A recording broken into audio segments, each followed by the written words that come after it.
A very good evening to all of you. On behalf of TCS ION, I welcome you all to this webinar. Digital learning is an instructional training that eventually helps learners.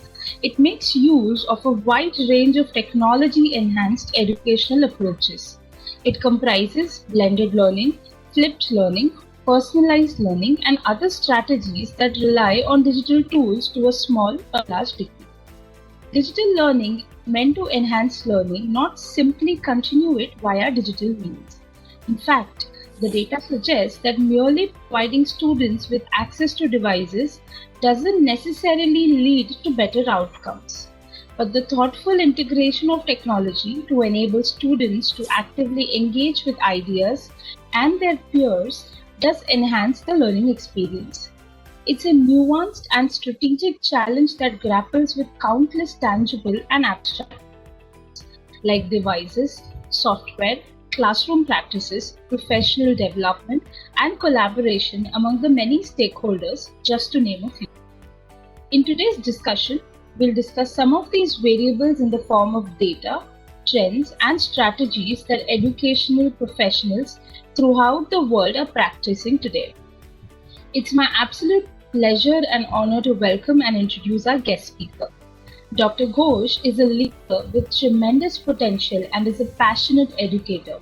He has held several important positions at IGNOU, conspicuous among them being the Director of Student Support Services and the National Center for Innovations. He was also the Nodal Officer for the Integrated MSc PhD program in Physics under IGNOU and Indian Institute of Astrophysics collaboration. He did his PhD as a Scholar of Council of Scientific and Industrial Research, that is CSIR, from the Indian Association for the Cultivation of Science.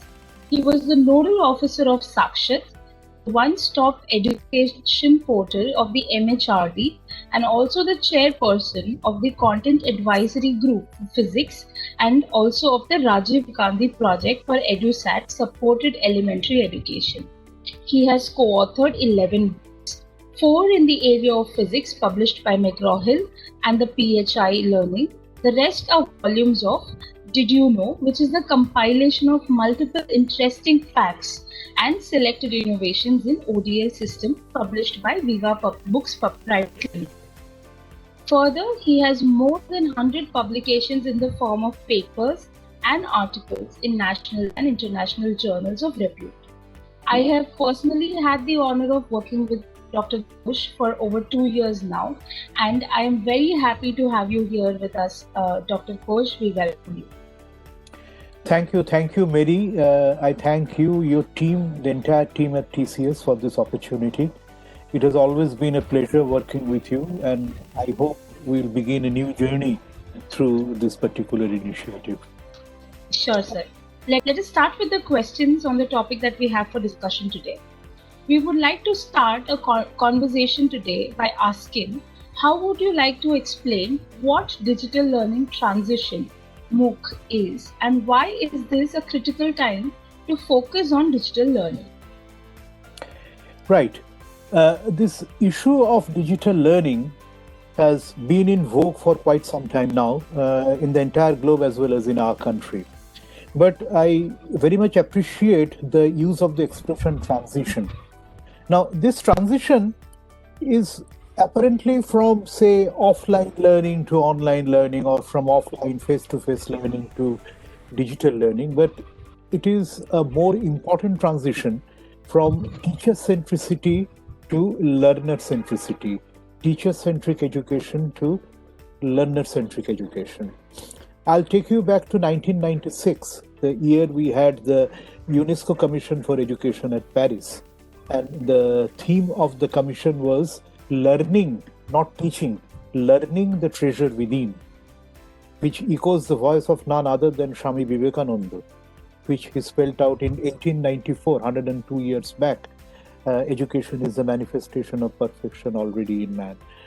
Now, what I mean to say is that in that commission, there were many important recommendations, but the most important recommendation was that there should be a paradigm shift from teaching to learning. And this is the real transition which we are seeing and everything else that we are seeing are an outcome of that transition. So digital learning transition, which effectively means transition from the face-to-face learning to digital learning, is actually makes room for this transition to happen. And it has happened through various modes. In fact, the beginning was open and distance learning, which again is an aggregate of open learning, which is a philosophy, and distance education, which is a methodology. And it had started with open universities in our country, the first of that being the Andhra Pradesh Open University, which came up in 1982. Later it came to be known as B.R. Ambedkar Open University, and then of course IGNOU followed, and it came up in a very, very big way in 1985. You'll be happy to know that recently NAC had accredited IGNOU as A++, the highest possible grade which is given by National Assessment and Accreditation Council. So what IGNOU has been doing, IGNOU has been utilizing the methodology of distance education, and they are following this ODL system, open and distance learning. And this particular word open has been picked up when we create the abbreviation MOOC, Massive Open Online Course. Now, what is open? Openness, as I told you, is a philosophy. It's a philosophy of bringing A3, anyone, anytime, anywhere. So it's a great leveler from the point of view of the nature of the clientele, from the point of view of their caste, creed, gender, economic background, and so on and so forth. And then leveler from the point of view of the domain area of knowledge that is being disseminated. Like when I came out from high school and joined a college, well, I had a handful of courses at my disposal to choose from. Of course, I had decided to study physics, so it was not much of a problem for me. But now you have to think of the need base of the learner. And this learner is like Eklavya. Eklavya, you know, was a very, very committed learner. He was denied education by Dronacharya for some odd reason, which I don't want to spell out here. But what he did, he prepared a bust of Dronacharya and was drawing inspiration from that. And then he excelled in the art of archery and different forms of martial arts and most of the beloved disciples of Dronacharya. But how was he evaluated? He was asked to give his right thumb. But the present day Eklavya has every right to be trained properly and every right to be evaluated properly. And when I say every right to be trained, I mean trained in all possible domain areas which will provide him livelihood. And that need not be the traditional areas like physics, chemistry, mathematics, and political science, sociology, history, so on and so forth. So that's why you need a massive spread of courses which cover, say, from the certificate to diploma to bachelor's to master's. And then there are also non-credit courses. Every course is creditized. That is, you are teaching a learner, you are disseminating knowledge to a learner. So you are supposed to give that much knowledge for which he is capable of earning the equivalent amount of credit. And the equivalence is something like this, that it is equivalent to 30 hours of study time. All that can be disseminated in 30 hours of study time to an average learner. Now, this may vary from course to course, but then there are non-credit courses also. That is, you join for a course, say, for a week, for 2 weeks. Now, this sort of systems, when I'm saying this, please try to make an assessment that whether these are possible in the face-to-face mode, perhaps not. And even if it is available, it may be available at 1 or 2 institutions, but not across the length and breadth of the country. So that is what the digital learning transition has done with the use of MOOC as a platform, massive, open, online course. And then I also appreciate the use of the word critical in your question. Well, right questioning is very important. In fact, we have learned all along to provide right answer to good questions, but then we should also need to have the right question, and you have asked the very right question by using the word critical.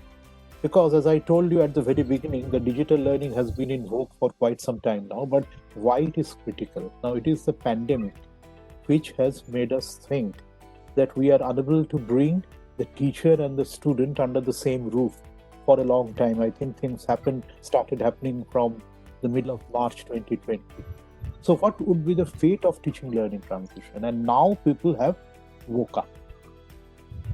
So digital learning situation had already been there. It was already bearing its fruits.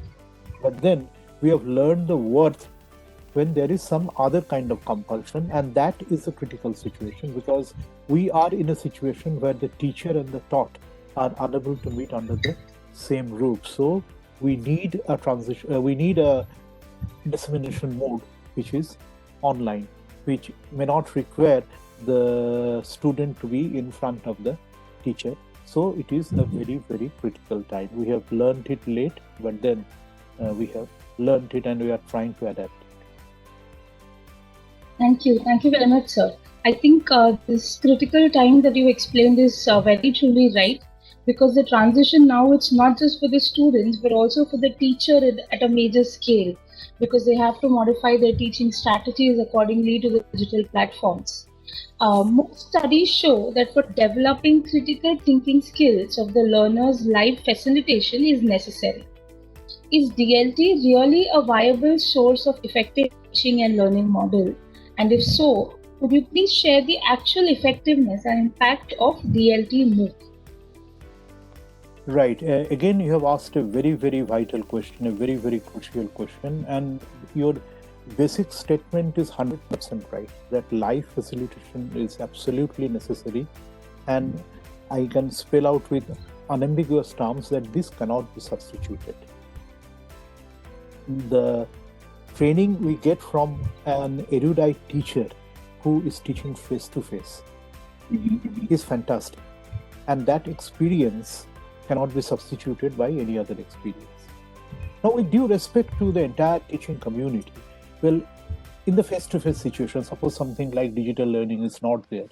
In face-to-face situation, well, all the teachers are perhaps not doing justice to their job, with due respect to all the teachers. Now, I always like to explain things with the help of an example. I'm taking the example of my great teacher, Professor Amol Kumar Roy Chaudhary. His name is very much in the news in connection with the Nobel Prize in Physics in 2020 of Roger Penrose, because it is said that the famous Roy Chaudhary equation was the inspiration behind Penrose's work.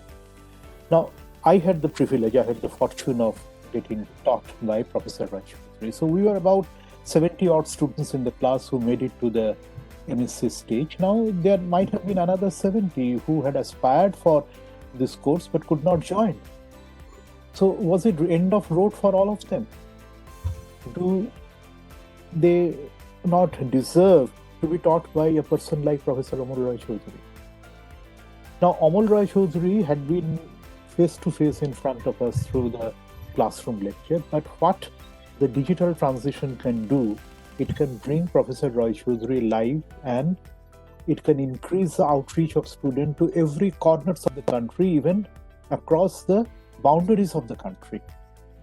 So this is the effect of digital transition. It increases the outreach of the teacher, notwithstanding the fact that live facilitation is very much necessary. When a teacher like Professor Roy Chaudhary comes and pats on your back, well, technology cannot do that. But again, technology has, backed up by artificial intelligence, well, there are ways and means by way of which technology is doing that.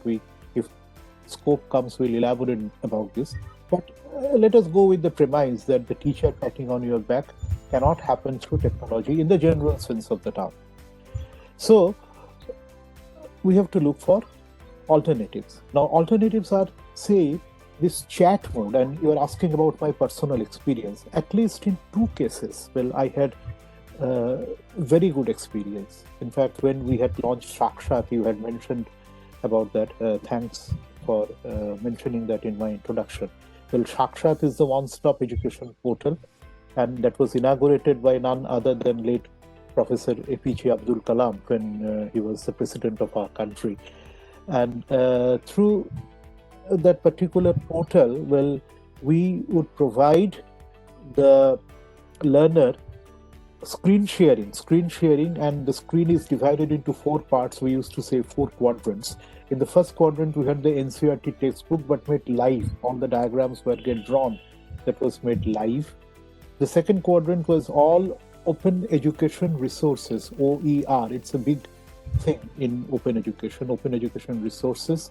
Of course, they were uploaded by maintaining the copyright issues, the protocols of copyright. And then the third was the videos prepared by us, videos and audios prepared by us.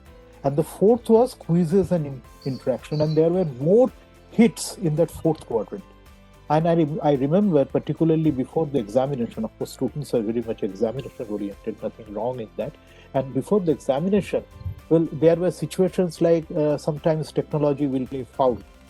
So I'll keep getting telephone call at my residence, and you can understand Delhi winter, say during the month of January and February, they will keep calling me up to 2:30, 3 a.m. in the night. So this was one thing where they are pursuing excellence, the students who want to compete for the IIT JEE examination. And then the other thing I have seen in this Rajiv Gandhi project for EduSat supported elementary education. EduSat, was the first educational satellite dedicated solely for the purpose of dissemination of education. It had many channels, and one important channel was dedicated to a hub at Jabalpur. And from there, this was going to the primary schools, to mostly in 3 districts in and around Jabalpur, and even to several districts in Chhattisgarh, Uttar Pradesh, even to Rajasthan, Haryana, Punjab. Through this project, through this EduSat project, programs were brought live to the students from the hub at Jabalpur. And it created tremendous impact. Which was evident from the parent-teachers meetings which were held. I can share experience, but I think we don't have that much of time. We can think on some other occasion. So when you say about experience, these are the 2 experiences which I remember vividly, and I'd like to share with everybody. Thank you, sir. I'm sure that it's very true when you mentioned that we have an exam-centric approach to learning and teaching in India. And it's not very learning-centric as to what we learn and how we implement it. But in the recent months after the pandemic, that we have shifted our mindset also to more of learning rather than just, kind of passing the examination just for the heck of it. I'm sure you brought up a lot of points which we will discuss in the later questions. Could you also share some statistics on how digital learning transition has impacted learners' education, career and skills acquisitions? And why do you think that it is high time that educational institutions adopt DLT as a model for disseminating knowledge? Right. Say your question has 2 parts. You wanted to know some statistics, and then you also wanted to know that why we should reckon it that it is a high time when the educational institutions go for adapting it. Right. Just before spelling out the statistics of effectiveness of this DLT MOOC, let me tell you one thing, that one of the, should I say, banes, or one of the features, let me say, of openness is that, you get enough time. Your time is flexible. Flexibility is a very, very important facet of openness. And one aspect of flexibility is that, you can take a long time to complete the courses. So don't go by the completion status, because completion status, if you see of the MOOC courses as of now, since its inception, is rather poor.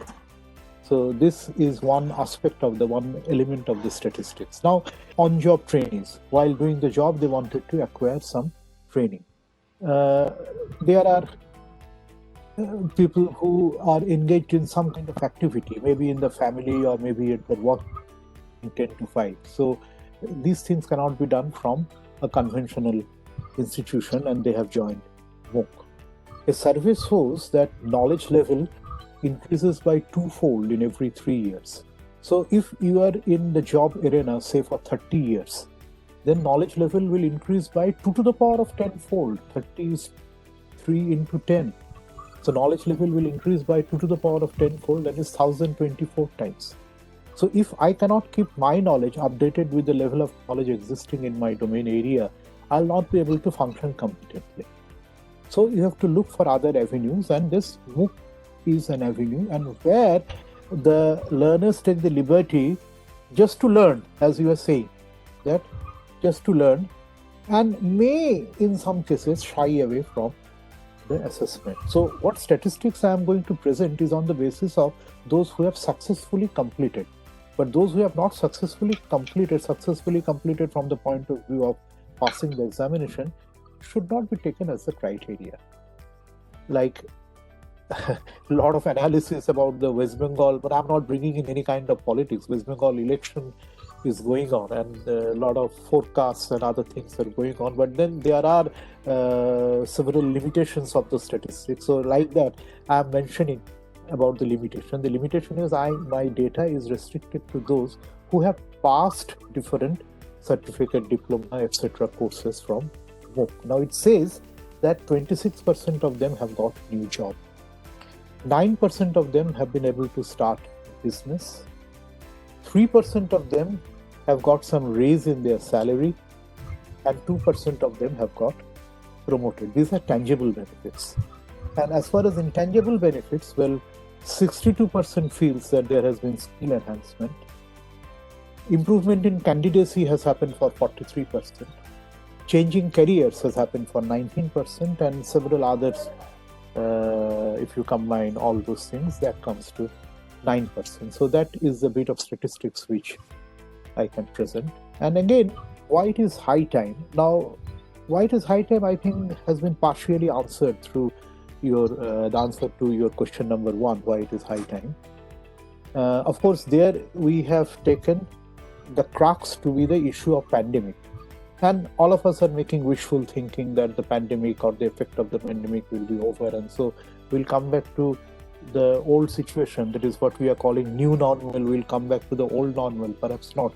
One thing is that perhaps the overall situation is not going to change drastically. That is what I feel. I am an incorrigible optimist, but then by assessing the situation, so that is one thing why should digital learning be there. And the other reason is its effectiveness be or be not, even if the pandemic is not there, digital learning has its own impact, has its own effect. Say, I have seen, like again, I'm coming to the example of our university. Well, one facet of openness is the flexible rules of admission. And in order to take admission in MA, say, MA in English, it is quite a popular, we call academic program. So MA in English is quite a popular academic program. And the eligibility condition is graduation in any discipline. So many students come, well, the entry point is very simple, but the exit is not simple. They cannot pass the examination, they cannot handle the examination, but many students would be taking admission. Now, I remember in our MA course, I am not a student of English literature, but everybody would be knowing, and one of the passages was Hamlet. Now, the IGNOU learning materials will not provide the entire text of Hamlet, not to speak of the original one by Shakespeare. Even the abridged versions will not be there. What would be there in the learning material? The learning material is supposed to be a replica of the teacher. That is, if you read the learning material, you will feel the teacher is teaching. Now, what the teacher will teach, he will not read out from the Hamlet. So he will be explaining different situation, different aspects related to that tragedy of Shakespeare. But most of the students will read that material without reading the original novel. So when I interacted with the students, and I told them, even with my very little knowledge of literature, that how will you appreciate without reading? That they don't have the time, they don't have the interest, they don't have that much of background in English to be able to decipher Shakespeare, not even the abridged version. And then I suggested that why don't you go to the YouTube, see some plays by some groups on Hamlet. There are different parts. Now that created a great impact, and that's how they learned the story. Well, like say Tagore or Sharat Chandra Chattopadhyay, we get tremendous pleasure in reading them. But then I feel that the television channels are doing a good job by serializing several versions, because at least the new generation are getting the essence of the writings of Tagore, Sharat Chandra Chattopadhyay. Of course, they change the story, they make it orient the customize according to the TRP demands and all that. But then this medium has an outreach and has a kind of an easy access. So these elements are there, and these elements have to be combined judiciously. I should not say it is high time to introduce it, but it is high time to plan, as you said, proper integration of technology. So proper integration, and you also mentioned about blended learning. So proper integration of technology and a judicious blending of offline and online modes. That's what we should plan for the situation, hoping that the pandemic will be over in the restricted sense of the term. Thank you, sir. When you were mentioning the statistics, you had raised a point on how we should not look at it as the completion status. There are people who take it at their own pace and their own time. Even in a live classroom situation, we have seen that teachers have a very hard time dealing with slow learners and backbenchers. Could you elaborate on how slow learners and backbenchers can be facilitated through DLT? Right. Again, you have asked a very, very crucial question. And this question is about leveling. Now, how one does become a backbencher? Because you have a classroom. And in a classroom, you have a row of tables and chairs. So some will be closer to the desk of the teacher, and some will be far off from the desk of the teacher. And those who are sitting far off from the desk of the teacher, they are the traditional backbenchers, isn't it?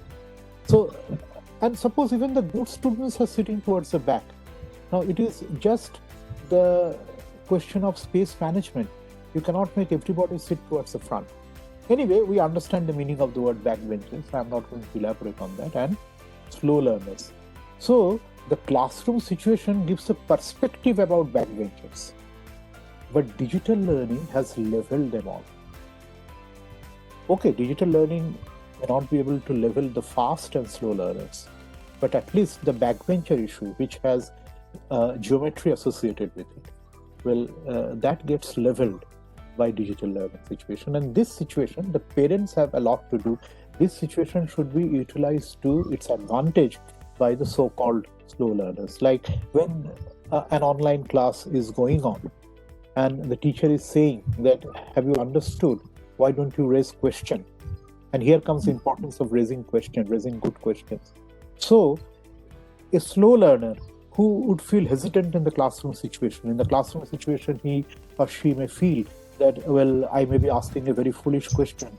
Well, the teacher may laugh it off, my peer group may laugh it off. But that perhaps will not happen in the digital learning situation. And see, in fact, the other day we were talking about cricket. In fact, today's match has also reached a very interesting stage. While watching cricket, we find so many questions coming into the chat box. And I find all those questions are not very intelligent questions. So this chat box is a good way. Well, I'm not asking you to ask unintelligent questions, but this chat box will inspire you to start asking questions. And that is the real way of learning. In fact, somebody said that which is important. There was a fight between two persons. The name of one person is question and the name of the other person is answer. Now the first person said that without me you cannot exist. The second person said that everybody gets satisfaction when they listen to me, not when they listen to you. But the first person said that you cannot exist without me. And that is the real thing. In fact, just a small digression, in the year 1944, the Nobel laureate in physics was one Isidore Rabi, a famous nuclear physicist.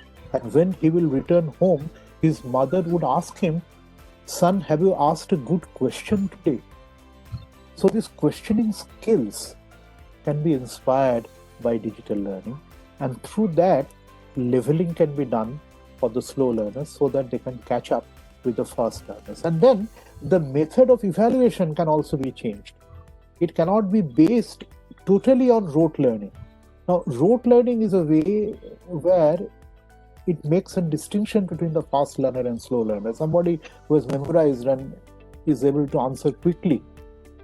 Maybe we have seen in Three Idiots that one who answers very quickly, well, the teacher gets impressed by him, but he may not be the right kind of the learner. So this sort of situations are neutralized to a certain extent by digital learning, but it will take time. So it is high time that we start planning, the education institutions start planning towards this, because it has the potential in bringing the learners. And as I was mentioning about the UNESCO Commission, one of the recommendations of this UNESCO Commission was, let there be 4 pillars of learning, and the 4th pillar was learning to live together. So, and one aspect of learning to live together is learning to learn together, and that can happen through this digital learning in a different way. Thank you, sir. It was truly words from the wise to a lot of educators who will be watching this today. I'm sure they will be very happy with the inputs that you have given to level the playing field and the learning field for the people, for the students, parents, everybody through DLT. Can you please share your experience on the challenges educational institutions face related to digital learning, ranging from changing the mindset of educators and the learners to adapt to new technologies? Well, that is the big challenge. That is the biggest challenge, changing the mindset. When you say that there is a new kind of television, and there is a new technology in your television, we had those bulky televisions, and now we have this a single screen, the plasma screen, and so on and so forth. You say that there is a new kind of technology in my cell phone. A new technology is utilized in constructing the bridge. So people will accept that. But when you say that there is a new technology for dissemination of learning, people will not accept that. Well, when coming to challenges, in fact, it falls under the issue of challenges, this outreach of internet, the bandwidth. These are real problems. But these problems surface, I'm finding, these problems surface when mostly we talk about education dissemination.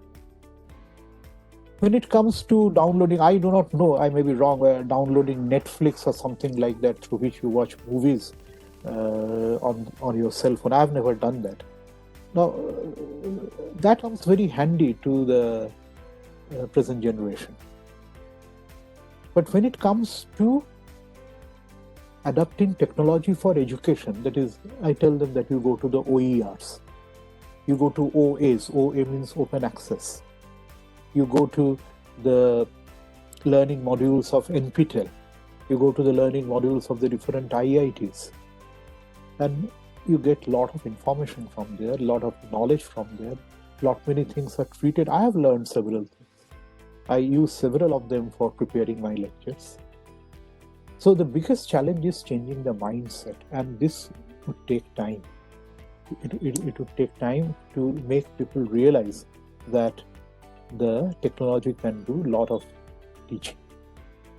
See, there was one stage when people would not realize that technology will act as an umpire in a cricket match. But then it has become so easy. It has become so effective a tool for taking a decision. And people have started realizing that. In fact, at some stage it was said that you are encroaching into the domain of the umpire. It is a kind of dishonor to the umpire. So that was the time when the mindset was being changed. And now the mindset has changed. Now the people will say that when a decision goes against you, oh, have they not taken the DRS? Why they are not taking the DRS? So it would take a time. Let the process be gradual. It cannot be sudden. So, but I do accept that this is the biggest kind of challenge. Then another challenge is, which we have been observing from April 2020 or May 2020, from where these online classes have started taking place. Well, most of the urban sectors, well, there are 2 to 3 rooms of a family whose size is 3, 4. So how can a student get an undisturbed situation to learn in the room? About 71% of the rural urban students are located in houses which has 2 or less than 2 rooms. Then inadequate internet penetration. Well, adequacy of internet penetration has been found to be 42% in urban sector. By adequacy, I mean that it is 24/7, the speed is good, and it is there without interruption, and only 15% in the rural sector. So this again is a big challenge. But then again, I'm going to give an example of my alma mater, Narendrapur Ramakrishna Mission. They have started online classes for the college students. And before doing so, they had sent letters, had sent communications and asked the students to tell very clearly who among you will be facing problems of this connectivity and so on and so forth.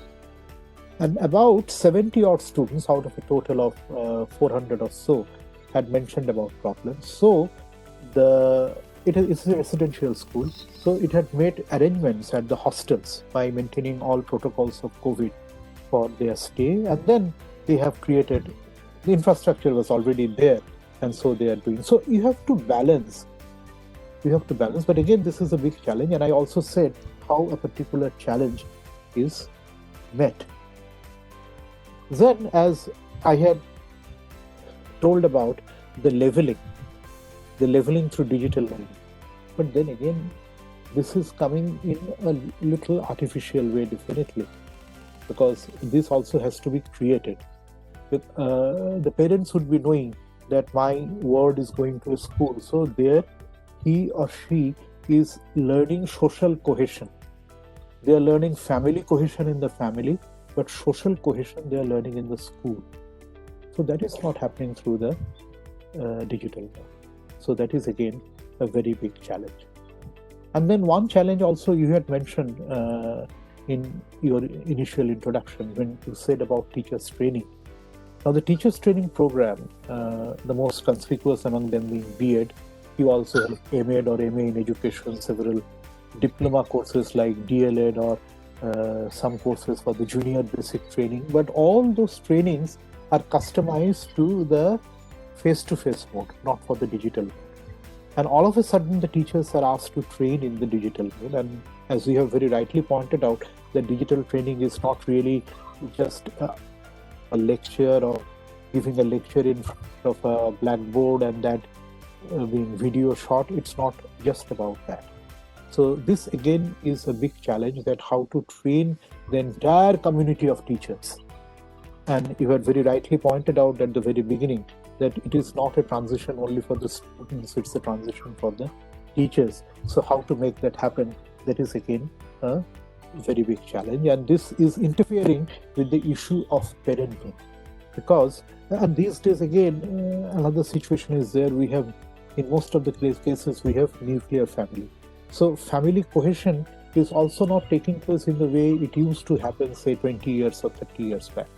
And on the top of it, you are not getting the chance of social cohesion as it used to happen in the school. So this is a very big challenge. And we have to struggle, and together we have to find a way out to meet these challenges. Thank you, sir. I think you've pointed out quite a lot of challenges that everyone is facing. But from the time we started with COVID-19 back in March 2020, a lot of schools, a lot of colleges have come up with their own unique and very creative methods of tackling this situation, and they have been so far been successful into implementing the digital lectures and the digital learning model, digital assessment model. that matter. So I'm sure that we will come out of this also very swiftly this year. As you have past experience in teaching physics and sports science, which involve practical experiments, we would like to know if there are some software available which can stimulate practical learning in subjects like physics and chemistry. Right. Again, the basic software, or rather than the software, let me tell about the web resource. Time and again during my responses, I was mentioning about OER, or open access, open education resources and open access. So these are the two very important resources. You don't have to find out which are free of the copyright issue, which are not. You directly visit those web resources. I'm not talking about software. I'll answer your question. First, you become conversant with these web resources. You'll get plenty. It's a treasure. So please take the best possible utilization of that. If you want to see experiments, you see from those sources.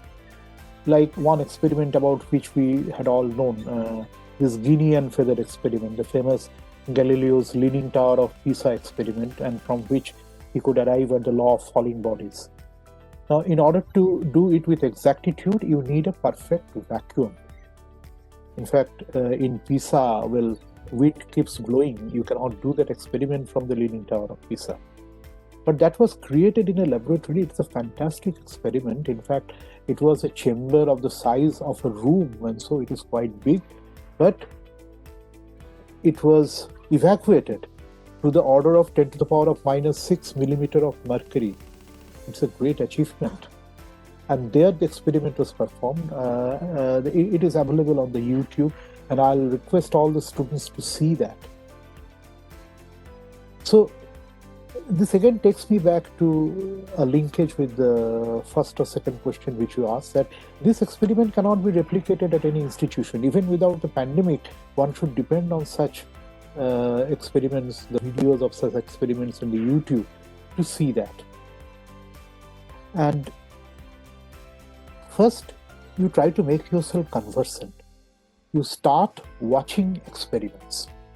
And now coming to the issue of software, and here also, along with the naming of software, I'll tell about my experience. In fact, I'm an active member of Indian Association of Physics Teachers, and we organize workshops.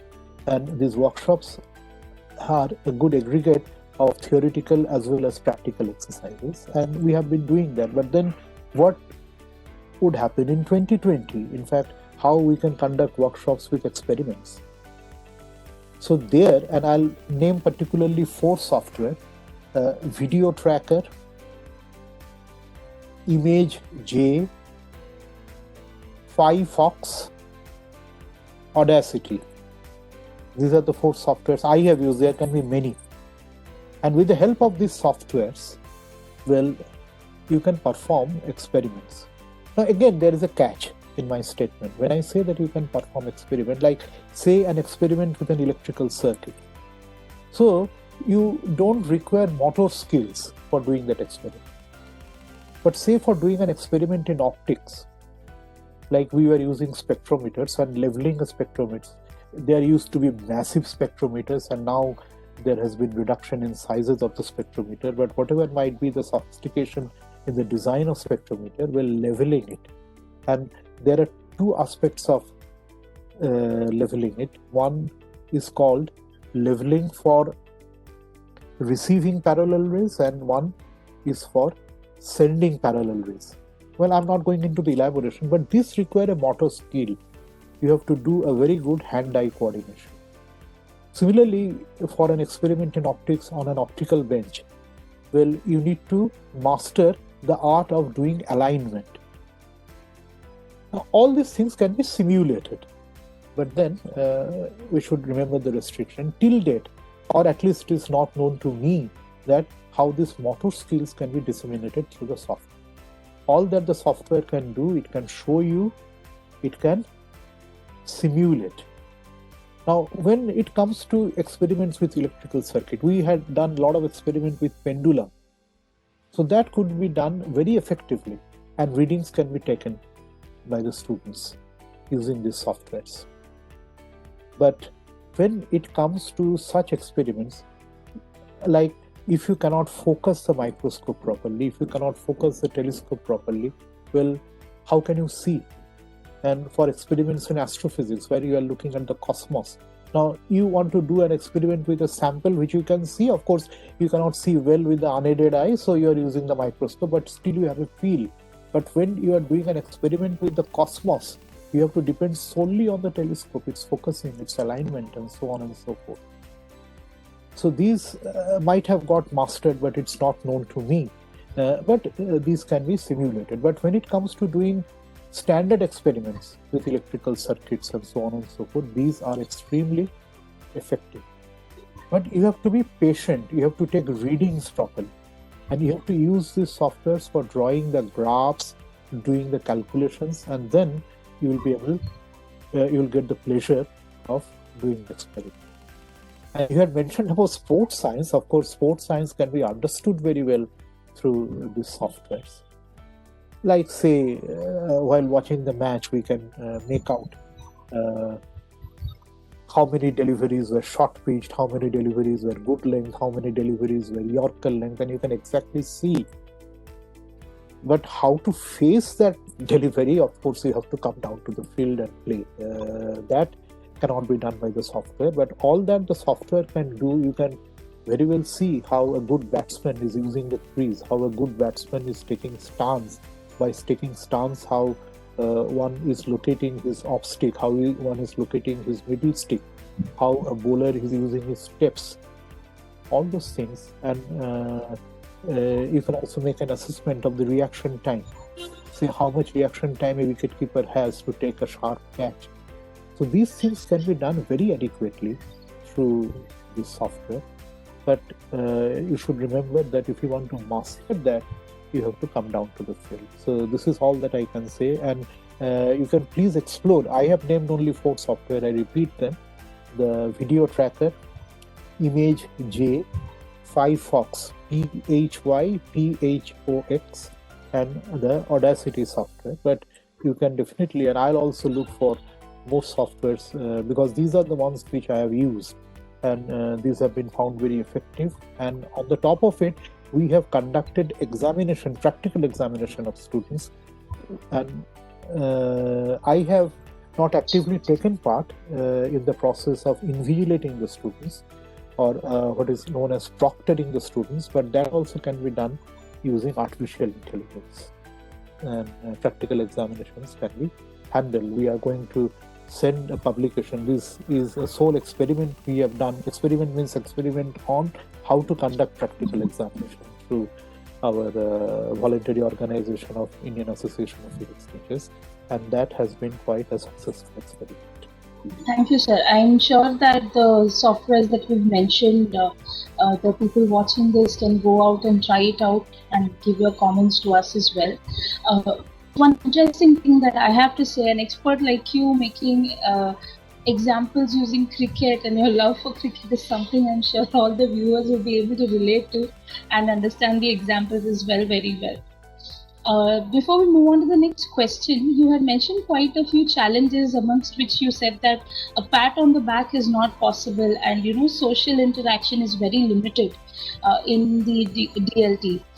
There is a perception that digital learning transition will dramatically lower the cost of residential education, or it will replace the bricks and mortar university. Do you think that removal of critical human interface and quantifying of learning outcomes will create a problem? This is, again, I don't think I'm very much competent to answer, but well, the situation which has emerged is perhaps leading us to that kind of a situation. But again, as I told you, that I am an incorrigible optimist. I want the education planners, the policy makers, to plan keeping this situation in mind, that how to distribute the resources. Now, resources were being distributed in creating infrastructure, and which you have very rightly mentioned about brick and mortar infrastructure. But these resources can be distributed in a different way. As I mentioned about the want of training. Now, this training has to be massive. So if we have resources, and if the resources are limited, Then, for the time being, we can withdraw the resources from brick and mortar infrastructure and spend more on teachers training, spend more on creating mindset. And this can be done through good seminars, good colloquiums, and so that the students would realize the efficacy of this kind of transition, the digital learning transition. So in a way, the cost of residential education getting reduced can be used to our advantage, but it would create social impact. Like there may not be teaching positions as it used to be 20 years back, but then there can be teaching positions. So a teacher will always be required. Let there not be any doubt regarding this statement. A teacher will always be required. The teacher is the most important component. So he or her expertise will always be required. But then the teacher will have to become technologically savvy. He will have to take technology along with him. He has to customize his expertise based on the technology. And whatever he will learn, well, I have not learned the whole of technology, but with whatever little I have learned, well, perhaps I can use them effectively for dissemination. So I have seen PowerPoint presentations where, well, the overall presentations is fantastic. Perhaps I'll not be able to do like that, but whatever little I can do, I still perhaps can create some kind of an impact. So a teacher will have to be technology savvy. The problem which we find that there is a xenophobia. The teacher will say, I have not touched the computer, so I will not do that. Well, during that Rajiv Gandhi project, we had sent computers to desktop computers, of course, to the different schools. And many of the schools have not opened that. The headmasters felt that if I open it and if it malfunctions, then my pension will be stopped. So it was tension about pension. So this xenophobia has to be removed, and we have to accept technology, and we should not worry about we should worry about the reduction in cost in a different way, in a positive way. That is, that should be distributed in a different manner, and we should look for more important, more need-based areas where the resources can be properly used. Thank you, Dr. Kosh. This was a very insightful session. I'm sure it has given much knowledge to a lot of participants who are viewing us today.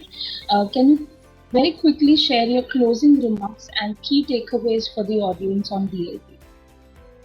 Right.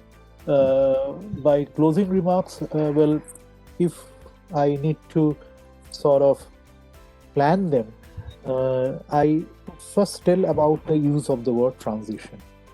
That it is not really a transition from face-to-face teaching learning to online teaching learning, but it is a transition from teacher centricity to learner centricity. The second takeaway is the openness, is the aspect of openness in education, the philosophy of openness.